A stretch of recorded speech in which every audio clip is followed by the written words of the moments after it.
အဲ့တော့ရှင်သူမြတ်ဗျာမိကုံးမေးလျှောက်ခွင့်ပြုပါရှင်ဗျာတပည့်တော်တို့ဒီရှင်လောင်းလှဲတဲ့အခါမှာရှင်ဗျာမြင်းနေစင်နေကားရထားတွေနဲ့လှဲကြရပေါ့ရှင်ဗျာအလူပွဲတွေလည်းအကြီးကျယ်ပေးကြပါတယ်ရှင်ဗျာဇက်ပွဲတွေလည်းအကြီးကျယ်ပေးကြပါတယ်ရှင်ဗျာတပည့်တော်သိချင်တာကရှင်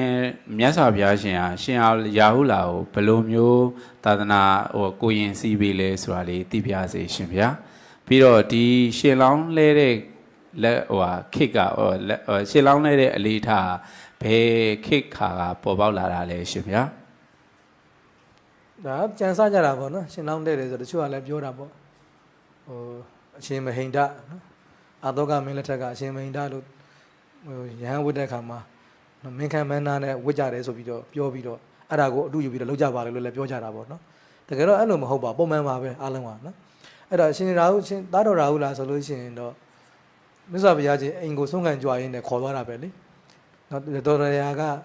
အမွေတောင်းခိုင်းလိုက်တာကိုနော်သားတော်ရာဟုလားနေ့ဖေးစီမှာရွှေအိုးတွေရှိတယ်သွားတောင်းဟဲ့ဆိုတော့အမွေတောင်းခိုင်းလိုက်တာဘုရားလည်းဘာမှမပြောပဲကျောင်းကိုခေါ်လာခဲ့တာပဲကျောင်းရောက်တော့ကဲတာတိဘုဒ္ဓရာရဟန်းဝတ်ပေးလိုက်ဟဲ့ဆိုဝတ်ပေးလိုက်တာပဲကိုရင်ဝတ်ပေးခိုင်းလိုက်တာပဲလေအဲ့တော့အရှင်တာတိဘုဒ္ဓရာဒီလိုပဲကျောင်းမှာခေါင်းတုံးပြီးဝတ်ပေးလိုက်တာပဲသူ့အမေရတော်ရာတော့မပါဘူးနော်ဘယ်သူမှအဘိုးရည်လည်းတော်တော်မင်းကြီးလည်းမပါဘူးဘယ်သူမှမပါဘူးဘုရားတစ်ပါးပဲရှိတယ်အဖေဆိုလို့ဆွေမျိုးဆိုလို့ဒီလိုပဲလူမသိသူမသိအရှင်တာတိဘုဒ္ဓရာဝတ်ပေးလိုက်တာပဲလေအဲ့တော့ဘာမှခန်းနာကြီးတယ်မပါပါဘူးဒီနေ့ခေတ်ကတော့အဲ့လိုမျိုးခုနကအရှင်မဟိန္ဒလို့ဝတ်တယ်ဆိုတာမျိုးအကြောင်းပြပြီးတော့ဒါရှင်လောင်းလှဲ့တယ်ပေါ့လေကလေးကိုအဲ့လိုမျိုးပေါ့နော်ဒါကကုသိုလ်ရတယ်လို့ကျွန်တော်သိမယူဆချင်ဘူးဒီကိစ္စပေါ့နော်ငွေကုန်ကြီးကြတာပဲများတယ်ဘာတော့သူတို့ဘလို့စိတ်ထားနဲ့ကုသိုလ်လုပ်မှာလဲပေါ့တော်တော်ခက်ခဲတဲ့ကိစ္စပဲ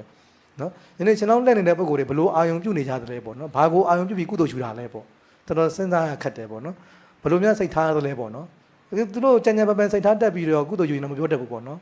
ဒါဘာလို့လဲတော့စဉ်းစားကြည့်တာရှင်လောင်းလှဲ့တယ်ပတ်စံတွေအများကြီးကုန်တယ်တချို့ဒေသမှာဆိုရင်ဆင်လဲလဲတယ်လို့ပြောတယ်ဆင်ဖို့ကတအားကုန်တာနော်အဲ့တော့ငွေတွေမကုန်သေးမှန်းနဲ့ကုန်လိုက်တာလေဆိုတော့အဲ့ဒီဆင်နဲ့လှဲ့မဲ့ကိစ္စကိုတခြားနေရာမှာသုံးလိုက်ရင်သိကောင်းမှာပဲပေါ့နော်အဲ့တော့သူတို့တွေဒီငွေကြီးတွေကိုဘယ်လိုများအာယုံပြုလဲပေါ့နော်ကုသိုလ်ဖြစ်အောင်မစဉ်းစားလို့မရအောင်ပေါ့နော်တကယ်တော့ကျွန်တော်အကြောင်းရှင်လောင်းလှဲ့မဲ့ဥစ္စာကိုရိုးအေးလေးနဲ့တရဏဂုံပီအောင်စူးစမ်းဖို့ပဲအဓိကပဲကိုရင်ကိုတရဏဂုံပီအောင်စူးစမ်းမယ်ရှင်ချင်းဝတ်တွေသင်ပေးမယ်သင်္ကန်းဝတ်တက်အောင်ဆရာသမားစီမှာကြိုတင်ပို့ထားမယ်ပေါ့နော်အဲ့လိုမျိုးဆိုရင်တော့ပိုကောင်းတယ်လေရှင်လောင်းတက်ခြင်းမလဲခြင်းအဓိကမကြောက်တကယ်တော့ဦးစင်းတင်တာကလည်းဂုံတွေပေါ့နော်ဂုံတွေကိုပကာသနာတွေကိုအလေးထိုင်းနဲ့သာသနာရဲ့ဓလေ့တွေကလွဲပြောင်းကုန်တာပေါ့နော်လွဲပြောင်းကုန်တာဒါကြောင့်ဦးစင်းတို့ဒီရှင်လောင်းလှဲ့တဲ့ကိစ္စကတော့မလုပ်လည်းဘာမှတော့မဖြစ်ပါဘူးနော်သာသနာရှင်ပြုတဲ့ကိစ္စမှာအဓိက၃ချက်ပဲလေခေါင်းရိတ်မယ်နော်သင်္ကန်းပတ်မယ်တရဏဂုံဆိုမယ်ဒီ၃ခုကအဓိက